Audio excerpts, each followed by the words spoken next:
It's Weekend Update with Colin Jost and Michael Che.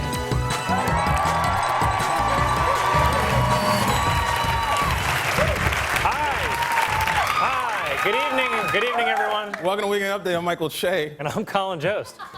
Well, the clock might be running out on Trump's presidency, so you know what that means. They're finally putting in Rudy. But instead of making a great play, this Rudy immediately tackled his own quarterback. Giuliani appeared on Fox News and straight up admitted that Trump knew about the Stormy Daniels payment, which was maybe the best confession I've seen on TV that didn't end with created by Dick Wolf. This Stormy Daniels payment has turned out to be the loudest hush money in history. And during his Kings of Dementia comedy tour, Giuliani also said that the hush money was, quote, funneled through a law firm. Dude, funneled is not typically a word innocent people use when talking about money. No one says, yeah, my grandma funneled me $5 in my birthday card. Rudy Giuliani is claiming that President Trump only learned a week ago that he was reimbursing Michael Cohen's payment to Stormy Daniels in $35,000 installments. I have a couple questions. Like, what kind of billionaire pays for stuff in installments? You're the President of the United States. Why are you paying for sex like it's a Nordic track? And how did y'all land on $130,000? That's such an oddly specific number. I asked Stormy to come on Update and explain it, but her agent said no, because if she's seen on camera with a black guy, her price goes down.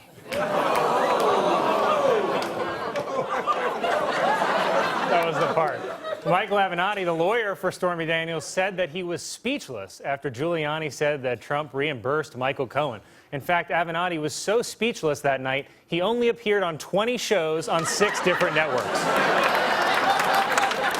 The New York Times has published a list of 49 questions that Robert Mueller reportedly wants to ask President Trump. The first one is, Colluder says what?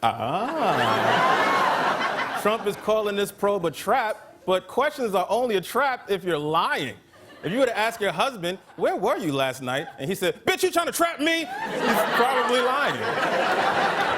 And let's just be clear about this. Trump and his legal team are clearly the ones who leaked these questions. And I figured out why. Trump's been so desperate to find a decent lawyer that at this point he's just crowdsourcing his legal strategy. He's just throwing the Mueller questions out there like, how do you guys think I should respond? It's basically the same strategy Lay's used to pick a new potato chip flavor. Which could be a smart approach for Trump, or he could end up like Lay's with biscuits and gravy. You know, and if I may ask the FBI directly, why is this taking so long? I mean, look at Trump's team. You can't beat them. They look like they have a commercial that goes, have you been hurt in a trip or fall? Even if you don't have enough evidence, just frame them.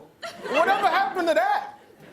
Are there different FBIs for white people and black people? Because if the FBI was this incompetent against us, Martin Luther King would have died a lot later, peacefully in his bed on top of his mistress.